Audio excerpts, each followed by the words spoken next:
semuanya, welcome back to my YouTube channel. Jangan lupa like, comment, dan subscribe. Selamat menonton. Luca Marini yakin bukan masalah power mesin.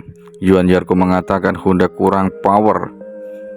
Joan Mir mengatakan top speed Memble. Luca Marini yakin Honda memiliki pengaturan elektronik terbaik di lintasan, tetapi menurut Mir top speednya kurang.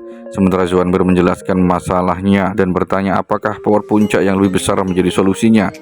Mesin Honda kini menjadi fokus peningkatan performa motor RC213V terbaru, di mana mereka mengalami kemajuan dalam hal elektronik.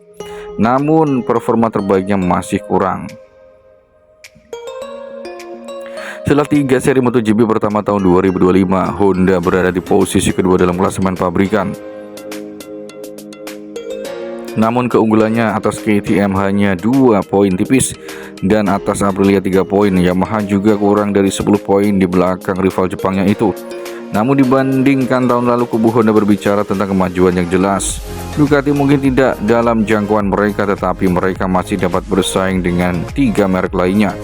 Keseimbangan mesin, keseimbangan motor, aerodinamika, Joan Mir menyebutkan di antara berbagai peningkatan tersebut, sepeda motor secara keseluruhan meningkat, namun kata yang tepat adalah lebih seimbang. Semuanya bekerja lebih baik bukan berarti sepeda motornya telah berubah secara mendasar, melainkan detail-detail kecil telah bekerja, menghasilkan paket keseluruhan yang lebih baik, semuanya menyatu dengan lebih baik. Keseimbangan motor ini sangat bagus, saya sangat menikmati mengendarai motor ini, kata mantan juara dunia saat bersama Suzuki itu. Namun dalam balapan keadaan akan sulit bagi para pembalap Honda dalam duel langsung dengan merek lain. Joan Mir mengambil contoh duel dengan pembalap KTM Pedro Acosta di Austin Sprint sebagai perbandingannya. Di sisi lain ini membuat frustasi. Dia tidak tertinggal setengah detik di belakang saya di satu sektor. Dia menyelap di trek lurus, kurang top speed. Meskipun tertinggal setengah detik, jadi saya harus setengah detik lebih cepat per lap daripada pembalap di belakangnya.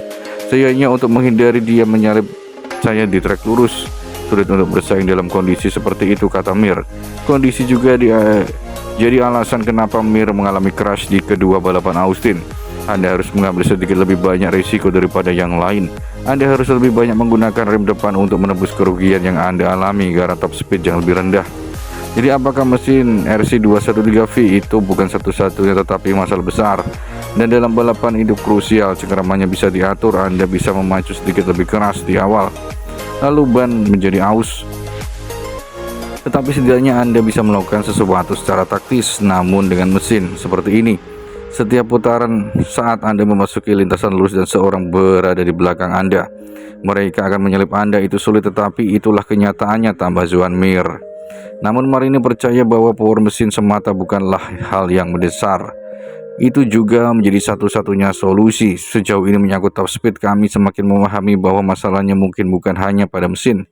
Kami harus fokus pada banyak detail. Tentu saja mesin membutuhkan lebih banyak tenaga, tetapi terus-menerus meminta lebih banyak tenaga mungkin bukan cara yang paling efisien untuk mencapai solusi terbaik secepat mungkin, kata pembalap asal Italia itu. Luca Marini melanjutkan, kami juga perlu fokus pada aerodinamika dan perangkat pengatur ketinggian motor bagian belakang untuk keluar dari tikungan guna menghindari wheelie. Karena kami juga kehilangan waktu dalam fase ini karena roda depan rentan terhadap wheelie atau terangkat. Jadi ini tentang mengoptimalkan kinerja mesin secara keseluruhan. Tidak hanya dengan meningkatkan power, tetapi juga dengan memanfaatkan mesin saat ini dengan lebih baik, yang sedikit lebih baik dari tahun lalu. Luca Marini mengatakan Honda memiliki perangkat elektronik yang terbaik.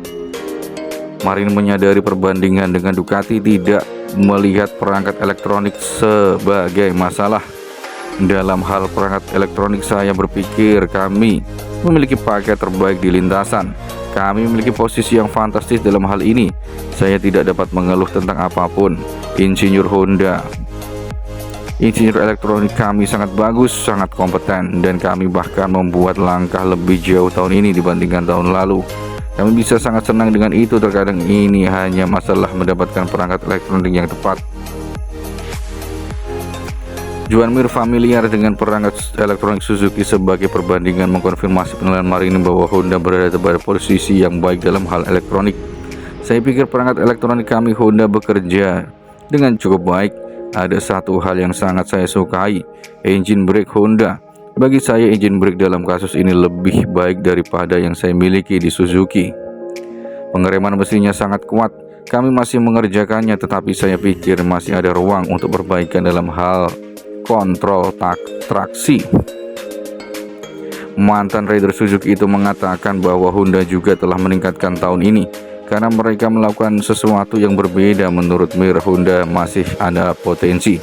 Perangkat elektronik Honda bagus, tetapi dia tidak tahu apakah itu yang terbaik. Di lintasan saat ini dia tidak bisa mengatakan itu. Johann Zarco memuji karakteristik mesin Honda. Pembalap Alessio Honda Johann Zarco menggarisbawahi adanya peningkatan motor Honda di GP Argentina dengan posisi keempat dalam sprint dan keenam di balapan utama. Di sana ia adalah satu-satunya pembalap non Ducati yang mampu bersaing dengan beberapa pembalap Ducati di lintasan. Ketika ditanya seberapa besar kemajuan yang ditujukan mesin tahun ini, pembalap Prancis itu menjawab sulit untuk menilai dari segi rasa, karena perangkat elektronik selalu dapat mengatasi masalah tertentu. Namun dari segi konsistensi kami tidak dapat mengeluh adanya spin yang bisa diatasi. Jadi saya rasa kami memiliki sesuatu yang cukup dalam hal perilaku mesin.